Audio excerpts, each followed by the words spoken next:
LeBron confronting you in the aftermath of that situation? I thought it was weak. I thought it was some bull. I don't know why do you want to be the face of the league when all the people that that cover our game and talk about our game on a day-to-day basis know everybody. You have that responsibility. It's just weird.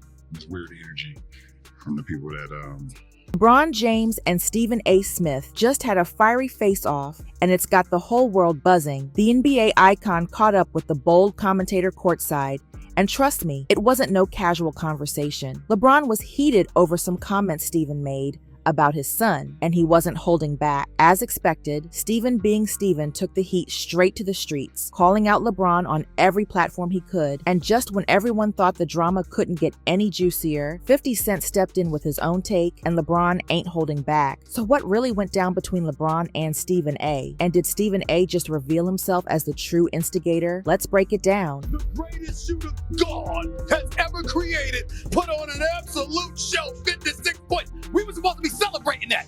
That's what we were going to lead the show with. Until LeBron James opened his mouth and said some stuff that, quite frankly, I didn't like.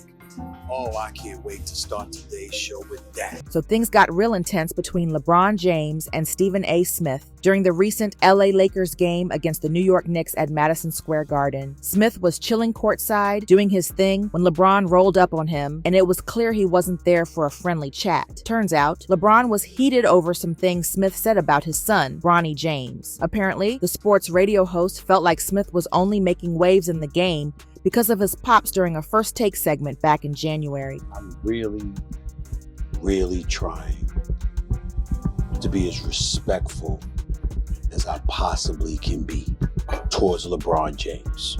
I am pleading with LeBron James as a father. Stop this. Stop this.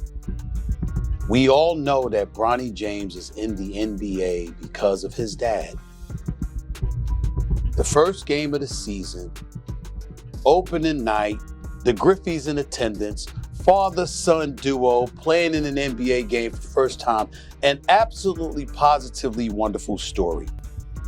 Right now, Bronny James is averaging 0.3 points, 0.3 assists, and 0.4 rebounds.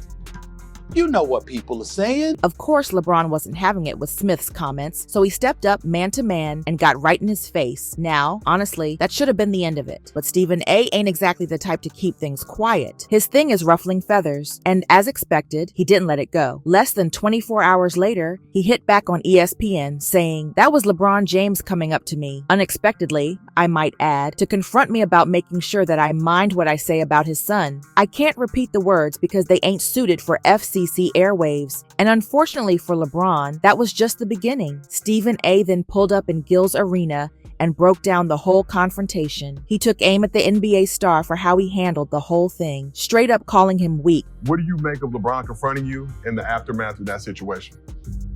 I thought it was weak. I thought it was some bullshit. But in the moment, I knew that I was listening to a father.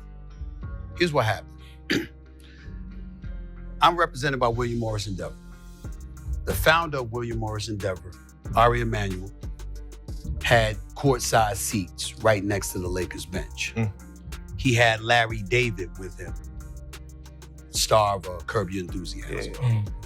I'm sitting with them. I get there in the first quarter. I'm sitting courtside, and I stand up, and then I got my head turned. And then I turned back around, and a lot of people thought this was the end of the game or something like that. This was in the third quarter. Apparently, LeBron had walked out of the timeout, and I turn around, and he's right here in my face. He said, "Yo, you gotta stop talking shit about my son. You gotta stop with my son. That's my son. That's my son." And I was like, "What?" He said, "Nah, that. I said, yo, let's talk later. And that's not even the end of it. Stephen A took it to his own show to address the drama. Apparently, he wasn't planning on saying much, but after he saw a clip of LeBron talking to Richard Jefferson before the Lakers game against the Boston Celtics, Smith couldn't hold back. So he sat down on his show, pulled out the receipts, and explained to everyone that he wasn't dissing Bronny. He was just coming for LeBron, who clearly misunderstood what was really going down. That bothered me all weekend long because I was trying to figure out when was I done. And that's why I decided to come back and revisit this today. Because something happened over the weekend that seemed fairly innocuous to you all, but not to me. Y'all saw that. So he was saying that what set him off is me saying, I'm pleading with you as a father. On January 29th, first on First Take, but now on here, on this show, the Stephen A. Smith Show, the same day, I addressed the topics on both platforms. Here's what I said on the Stephen A. Smith Show. Play this, please. With LeBron, the best of intentions, wonderful father by all accounts. I'm not casting any aspersions on him. I'm saying, that's your son, bro. You know the game of basketball. He ain't ready yet. Why put him in that position? You had your moment being on the court with him. There you have it. That's what LeBron James was talking about. And on First Take that morning, I was saying, I'm pleading with LeBron James. Stop it. Stop this. And here's where it gets real interesting. During his rant, Smith also said he would have respected it more if LeBron had come at him privately instead of airing it out in public. I really understood where he was coming from. He was very, very upset. I could tell, but he could have called me. I'd have came to see him. I'd have had a conversation with him. He could have been just as upset face to face, man to man, as opposed to being courtside at the game. But hold up, here's the kicker. According to Michelle Beadle, host of the Run It Back show, LeBron actually did try to approach Smith privately. But guess what? Smith, being the petty queen he is, straight up turned him down. Allegedly, LeBron did try to reach out privately, and that Stephen A. Smith did not do that. And so, I guess he was there. Here's the moment. We're doing it. Everything's just entertainment. So if Stephen A. is hell-bent on blaming someone for all this, maybe he should take a good look in the mirror. Meanwhile, LeBron's staying silent while Smith runs around telling his side of the story. But from what fans are seeing, the NBA star didn't do anything wrong, and it looks like his peers agree too. UFC Hall of Famer Michael Bisping jumped in on the situation, saying it was all fair play. If he's talking about your son, I mean, you're a dad, you're going to feel a certain type of way, going to kind of defend your own. Of course, some people feel like LeBron had no business confronting Stephen A. in public like that. Candace Owens, for one, believes that if LeBron is going to keep putting his son out there on the court, he better be ready to handle the fallout that comes with it. You have to allow sports commentators to do their jobs, okay? You have to allow them to say things. Nobody says to Tom Brady when he was playing as the QB, if he had a terrible game, well, you can't say anything about him because this is who his dad is. It's pointedly ridiculous. What are you talking about? Again, if you are trying to make the argument, LeBron, that your son is ready to play in the big leagues, that he has to be ready to deal with the criticism, okay? That's just how this works. But LeBron James said, no. No one talks about my son. Again, apparently this is an unwritten rule. He wants to cry and spike his ball and go home. That's what LeBron James wants to do. He's like, no one can say anything.